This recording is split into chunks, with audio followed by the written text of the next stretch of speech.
பின்புத்தி வேலை செய்யும்னு சொல்லும்ல, கொஞ்சம் அந்த குருட்டு புத்தி வக்கர புத்தியெல்லாம் கொஞ்சம் வேலை செய்யும். பெரிய செலவாக எடுத்து விட்டுருவோம். உள்ள கெடுதல்னு சொல்ல முடியாது. என்ன நம்ம சேர்த்து வச்ச காசு செலவு பண்ண வேண்டிய டைம். ஒரு இடம் வித்து காசு பெரிய அமௌண்ட் வரலாம். 19 நம்ம எல்லாரும் சொல்ற மாதிரி அவ்வளோதான் விருச்சிக ராசி முடிஞ்சு போச்சு, சோலி முடிஞ்சது அப்படின்னு சொல்லக்கூடாது. மனைவியால தொல்லை தானே வரும். கொண்டாடி நல்லா ஸ்மூத்தாக லவ்வில் போயிட்டு இருக்கும். தன் வீட்டு தாகனை பார்க்கறது, 12ஆம் இடத்தை பார்த்துடுறது. விருச்சிக ராசிக்கு அவன் யோகாதிபதி 12 பார்க்கறது. அஸ்ட்ரோ வேர்ல்டு நேயர்களுக்கு வணக்கம். இந்த ஜோதிட சம்பந்தமான தகவல்கள் என்னோட பார்வையிலிருந்து நான் சொல்லியிருக்கு. இது உங்களுக்கு பயனுள்ளதாக இருக்கும்.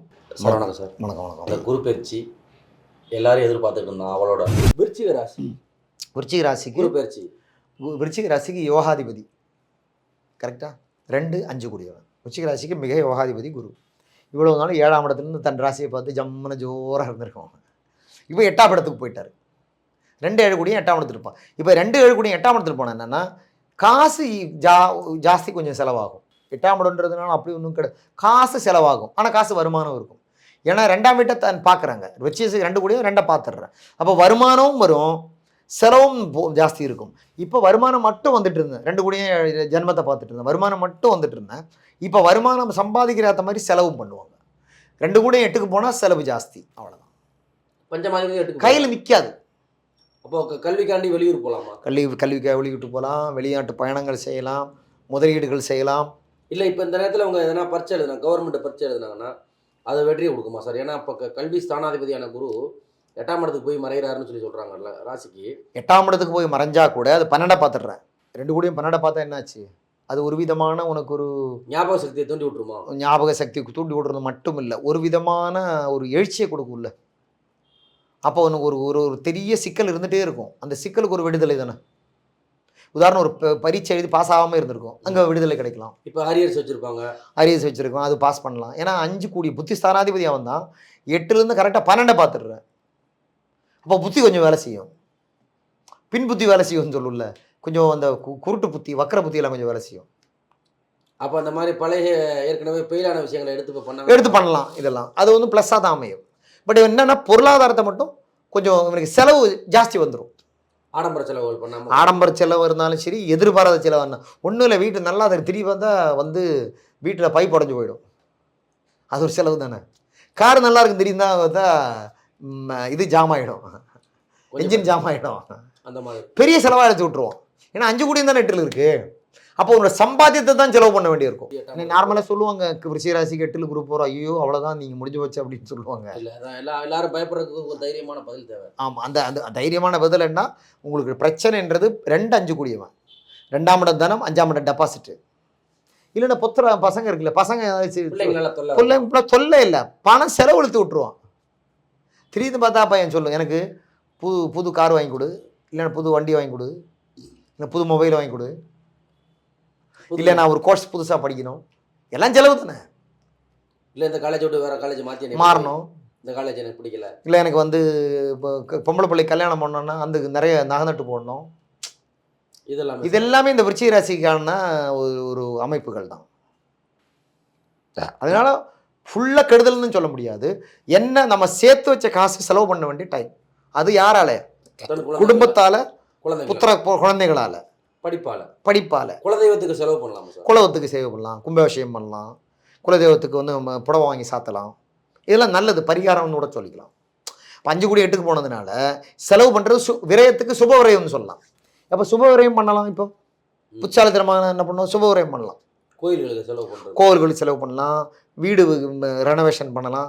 ஏன்னா குரு வந்து 12ஆம் இடத்தை பார்த்துடுற சுக்கிரன் வீடு, கொஞ்சம் சுகமாக வாழணும், ஒரு கம்ஃபர்ட்டை கொண்டு வரலாம். கார் மாற்றலாம், ஒரு பழைய காரை கொடுத்துட்டு புது காரை எக்ஸ்சேஞ்சில் வாங்கலாம்.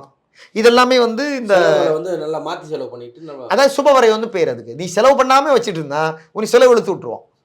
அப்போ என்ன பண்ண, நீ ஏன் வாலண்டரியாக போய் செலவு பண்ணணும்? அந்த செலவு எந்த மாதிரி இருக்கணும்? யூஸ்ஃபுல்லான செலவாக இருக்கணும். அது பேர் சுபவரையை வந்து சொல்லும். சுபவரை நல்ல விஷயத்துக்காக சிவரயம் பண்ணுறேன் அப்படின்னு. பிள்ளைங்களுக்கு காது குத்துறது, கல்யாணம் பண்ணி வைக்கிறது, பிள்ளைங்களுக்கு வந்து நகை நட்டு சேர்க்கறது. என்ன மொத்தத்தை நம்ம என்ன சொல்ல வர? செலவு பண்ணணும். உன்கிட்ட சுட்டு இருக்கக்கூடாது, நீ காலியாகணும், செலவு பண்ணணும். சுட்டு இருக்கக்கூடாது, கையில் காசு இருக்கக்கூடாது. அது இருக்கிற காசை செலவு பண்ணிவிடு. அது வந்து கொஞ்சமாக செலவு பண்ணும். அதுவும் வந்து திருப்பி சொன்ன மாதிரி குரு வக்கரமாகவும் அந்த தன்மை குறையும். திருவாதிரையில் போய் சண்டால யோகமாக அந்த தன்மை குறையும். எப்படி இப்போ இன்னொன்று சொல்கிறேன், இந்த சண்டால யோகம் ஆகும்போது 5ஆம் இடத்துல வர வேண்டியிருந்த சொத்து கூட எதிர்பாராத வரலாம். ஒரு இடம் விற்று காசு பெரிய அமௌண்ட் வரலாம். அதே திருப்பி குரு புனர்பூசம் காலப்போமா மொத்தமாக செலவாக்கி இழுத்துட்டு போகலாம். இதுதான் என்னோட அடிப்படை. அதை நம்ம புரிஞ்சுக்கிட்டு தான் பேசணும். அப்போ 19 நம்ம எல்லாரும் சொல்கிற மாதிரி அவ்வளோதான் விருச்சிக ராசி முடிஞ்சு போச்சு, சோலி முடிஞ்சது அப்படின்னு சொல்லக்கூடாது. இப்போ 7ஆம் இடத்துக்கு 2ஆம் இடத்துல குரு போகிறதுனால இப்போ மனைவி வழியில வருமானம் வருமா? மனைவி வழியிலாம் வருமானம் வராது, மனவிரம தொல்லை தான் வரும். விருச்சிக ராசிக்கு அவன் யார்? 2, 5 கூடியவன். அவன் 8க்கு போகிறாரு. மனைவியால் தொல்லை தானே வரும். தொல்லை வந்து அது சால்வ் ஆகும், சண்டை வந்து அது சால்வ் ஆகும். போய் சண்டை கண்டு போட்டு இந்த ஆங்கிளில் பார்க்கலாம், 2ஆம் இடத்துக்கு எத்தனைக்கு வந்திருக்காரு, 3ஆம் இடத்துக்கு எத்தனைக்கு வந்திருக்காரு அப்படின்னு நம்ம பார்த்துட்டே போகலாம். அதுதான்மா, நீ விருச்சிக ராசியை பேசும்போது நீ அதை எப்படி பேசணும்னா ஒரு திசையை பற்றி பேசாமல் பேசணும். இப்போ ராசியை பற்றி பேசுகிறோம். ராசியை பற்றினா அந்த ராசிக்கு அவன் யார்? வந்து 2, 5 கூடியவன். 2, 5 கூடியனா யார்? குடும்பம், பூர்வீகம், குழந்தைகள், சம்பாத்தியம், டெபாசிட்டு, கௌரவம், பக்தி, புத்திஸ்தானம் அப்படின்னு பேசலாம் இல்லையா? அப்போ அதில் மெயினாக நம்ம எது எடுக்கிறோம்? குடும்பம் எடுக்கிறோம். குடும்பம் 2 கூடியவன் கரெக்டாக 8க்கு போயிட்டார் ராசிக்கு. ஆனால் அங்கேருந்து தன் வீட்டை பார்க்குறாரு. தன் வீட்டை பார்க்குறான். அப்போ 8க்கு போன முதல்ல வேலையை காட்டும்ல. அவன் போன சண்டை ஒன்று பண்ணணும். சண்டை ஒன்று சண்டை ஒன்று எப்படி சொல்யூஷன். சண்டை ஒன்று தனியாக நீ கொஞ்சம் தான் தனியாக கொடுத்து போகிறோன்னு சொல்கிறாங்களே அந்த மாதிரி. நீ அப்போ என்ன பண்ணும்? பொண்டாட்டி நல்லா ஸ்மூத்தாக லவ்வில் போயிட்டுருக்கோம் விருச்சிக ராசிக்காரன் கடந்த 1 வருஷமா. இப்போ என்ன பண்ணுவான்? நீ கொஞ்சம் அவன் அந்த பொண்டாட்டியோட அம்மா அப்பா உடம்பு சரியில்லாமல் இருக்கும். அந்த அம்மாவை பார்த்துக்கிறதுக்கும் அப்பா பார்த்துக்கிறதும் ஒய்ஃப் கிளம்பி போயிடும். இவனே சமைச்சு சாப்பிட்றணும். இதெல்லாம் தொல்லை தானே? தொல்லை தான். இந்த மாதிரியான விஷயங்கள்லாம் நடக்கும். இந்த மாதிரி தான் தொல்லை வருவோ தவிர குரு இப்போ விருச்சிகத்துலேருந்து 7லேருந்து 8 போனால் மொத்தமாக முடிஞ்சு போச்சதெல்லாம் கிடையாது. அவன் எப்படி தான் அவர் மறைஞ்ச வீட்டுக்கு போனாலும் தன் வீட்டை தானே பார்க்குறது. தன் வீட்டு தானே பார்க்குறது, 12ஆம் இடத்தை பார்த்துடுறது. விருச்சிக ராசிக்கு அவன் யோகாதிபதி 12 பார்க்குறது. அப்போ நல்ல விஷயங்கள் நிறைய நடக்கும். எப்படி நடக்கும்னா சுற்றி நடக்கும், ஸ்ட்ரைட்டாக இராமல் ரிவர்ஸாக நடக்கும். கொஞ்சம் அப்படியே போக்கில் இழுத்து வச்சு ஒரு சில பகுதி நல்லாவும் ஒரு சில பகுதி தொல்லையும் கொடுக்கும். அதான் ஒரு உதாரணம் சொன்னேன். இப்போ ஒய்ஃபு நல்லா சந்தோஷமாக ஜாலியாக போயிட்டுருக்கு, அவங்களுக்கு பிரச்சனையும் கிடையாது, ஜாதகத்தில் பொருத்தம் இருக்கும், அருமையான காம்பினேஷன் இருக்கும், நல்ல தசாபுத்தியும் போயிட்டுருக்கும். என்ன பண்ணுவோம்? திடீர்னு பார்த்தா அந்த பொண்ணோட அம்மாவுக்கு உடம்பு சரியில்லாம போயிடும், இல்லை அப்பாவுக்கு உடம்பு சரியில்லாம போயிடும். அப்போ இவ போய் நிற்க வேண்டிய சூழ்நிலை வரும். தங்கச்சியோ மற்ற தம்பியெல்லாம் வெளியூரில் இருக்கும், நம்ம போனோம்ல. அப்போ இந்த ஆளுக்கு என்ன ஆகும்? இவர் தனியாக சமைச்சு சாப்பிட்ற சூழ்நிலை இருக்கும். அப்படி இருந்தால் கூட அவன் 4ஆம் வீட்டையும் பார்த்துடுறான், 5 கூடிய 4ஆத்தை பார்த்து. அப்போ பக்கத்து வீட்டு அம்மா சமைச்சு கொடுக்கும், யாராவது இல்லைன்னா ஃப்ரெண்டோட வீட்டிலேருந்து சாப்பாடு, அந்த மாதிரியும் நடக்கும். அப்போ அதுதான் சொல்கிறேன், ஒரு தொல்லையை கொடுத்து ஒரு ரிலீஃப் கொடுக்கக்கூடிய அமைப்பு. அப்போ முழுமையான கெடுதல்னு சொல்ல முடியாது விருச்சிக ராசிக்கு. அது கிட்டத்தட்ட ஒரு 50 விழுக்காடு நன்மையை தான் கொடுக்கும், ஒரு 50 விழுக்காடு திண்மையும் கொடுக்கும். இதுதான் என்னோட அடிப்படை கணக்கு. துலாம் 12ஆம் இடத்தை பார்க்கறதுனால இப்படி இந்த சுகபோகம்லாம் கிடைச்சிருன்னு சொல்லிட்டீங்க. இப்போ ஒரு கும்பத்தை பார்க்கறதுனால வரக்கூடிய விளைவுகள் என்ன சார்? 4 பார்த்துடுறதுல 2 இல்லை. விருச்சிக லக்னத்துக்கு யோகாதிபதி 4 பார்த்துடுற. அப்போ 4ஆம் இடம்ன்றது வீடு, வண்டி வாகனம் மாற்றலாம். திடீர்னு பார்த்தா அந்த 8ல் குரு இருக்கும்போது பார்த்தா ஒருத்தனுக்கு வீடு வாங்குறதுக்கு யோகம் கிடைக்கும். வீடு வாடகை தேடிட்டே இருக்கும், நல்ல வீடு கிடைக்காது, இப்போ டக்கான வீடு கிடைக்கும். இந்த மாதிரி விஷயம்லாம் நடக்கும்.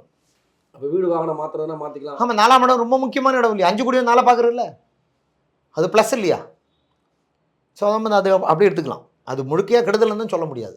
சொல்யூஷன் பரிகாரம் இது எல்லாத்துக்கும் சொல்கிறது தான். இது குருவை ப்ளீஸ் பண்ண மாதிரி நெய் விளக்கு, குரு ஹோரையில் போய் சக்கரை பொங்கல் 10 பேருக்கு கொடுக்குறது, தானம் பண்ணுறது, முருகன் கோயிலுக்கு போகிறது, முருகன் கோயில் திருச்செந்தூர் போய் வர்றது, இந்த மாதிரிலாம் தான். இந்த ஆன்மீக பெரியவர்கள், இந்த சித்தர்களை போய் பார்க்குறது. அந்த பசுமாட்டுக்கு பசுமாட்டுக்கு அகத்திக்கிற தானம் பண்ணுறது, வியாழக்கிழமை காலையில் குரு ஹோரையில், இதெல்லாமே நன்மைகள் தான் கொடுக்கும். இது இந்த குரு சம்பந்தமான எல்லா விஷயத்துக்கும் இந்த பரிகாரத்தை நம்ம சேர்த்து. ஜீவசமாதின்னு சொல்கிறாங்களா, அந்த மாதிரி இடத்துக்கு போகலாம். ஜீவசமாதி, ஆமாம், அந்த மாதிரி இடத்துக்கு போகலாம். அது குருமார்கள் அந்த மாதிரி இடத்துக்கு போகலாம், தப்பு கிடையாது. ஏன்னா ஜீவசமாதின்றது ஒரு சித்தர் சமாதி ஆகணும் தான் ஜீவசமாதி. அந்த மாதிரி இடத்துக்கு அந்த குருஸ்தலங்கள். ஆமாம், மிக மிக மகிழ்ச்சி.